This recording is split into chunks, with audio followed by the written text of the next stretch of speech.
আজ থেকে সারা দেশে শুরু হচ্ছে হাম রুবেলা টিকাদান কর্মসূচি। চলবে আগামী ১০ মে পর্যন্ত।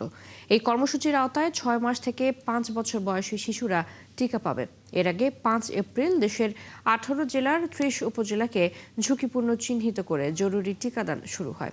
সহকর্মীদের তথ্য ছবিতে প্রতিবেদন। সাতক্ষীরায় হাম ও রুবেলা রোগ প্রতিরোধে ৬ মাস থেকে ৫ বছর বয়সী ১,৭৮,৮১৫ জন শিশুকে টিকা দেওয়া হবে। সিভিল সার্জন জানান, জেলায় এখন পর্যন্ত হামের উপসর্গ নিয়ে ২০৭ জনের নমুনা পরীক্ষা করা হলেও এর মধ্যে কোনো হাম বা রুবেলা পজিটিভ পাওয়া যায়নি। তবে হাম উপসর্গ না থাকলেও টিকা দেয়া হবে। আমাদের কমিউনিটিতে ক্যাম্পেইন হবে ৮ দিন আর স্কুলে ক্যাম্পেইন হবে ৩ দিন। মোট ১১ কর্মদিবস আমরা ক্যাম্পেইনের কাজ করব। বাকি দিনগুলোতে আমরা ইপিআই এর যে রুটিন ইপিআই টিকাদান আছে সেই কাজগুলো করব। টিকাদান কর্মসূচি সফলভাবে বাস্তবায়নে বাগেরহাটে সব ধরনের প্রস্তুতি নেওয়া হয়েছে। জেলার সকল শিশুকে টিকার আওতায় আনতে সমন্বিতভাবে কাজ করছে স্বাস্থ্য বিভাগ ও ইউনিসেফ। নরসিংদীতে ১৭৫০ অস্থায়ী ক্যাম্পে ৩,১০,০০০ শিশুকে হাম রুবেলার টিকা দেওয়া হবে।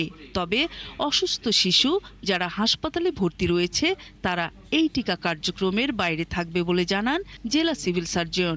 এটা তো স্পেশাল ক্যাম্পেইন, রুটিন যে ইপিআই প্রোগ্রাম ওইটা চলতে থাকবে। ওটা কেবল স্থায়ী আমাদের স্থায়ী টিকাদান কেন্দ্র। আর এটার জন্য নতুন প্রায় ১৭৫০ নতুন আমরা ভ্যাকসিনেশন সেন্টার করছি আর কি।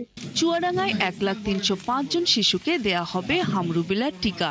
জেলা সিভিল সার্জন জানিয়েছেন, এই টিকা সম্পূর্ণ নিরাপদ এবং এর কোনো গুরুতর পার্শ্ব প্রতিক্রিয়া নেই। তাই গুজবে কান না দিয়ে শিশুদের টিকাদানে এগিয়ে আসার আহ্বান জানান তিনি।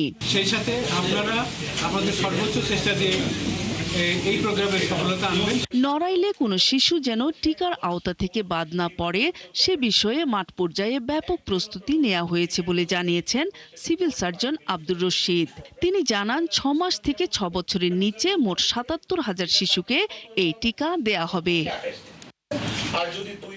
মানিকগঞ্জ জেলার ৭ উপজেলা ও একটি পৌরসভা এলাকায় মোট ১,৪৪,৮২৩ শিশুকে টিকা দেওয়া হবে বলে জানিয়েছে সিভিল সার্জন কার্যালয়।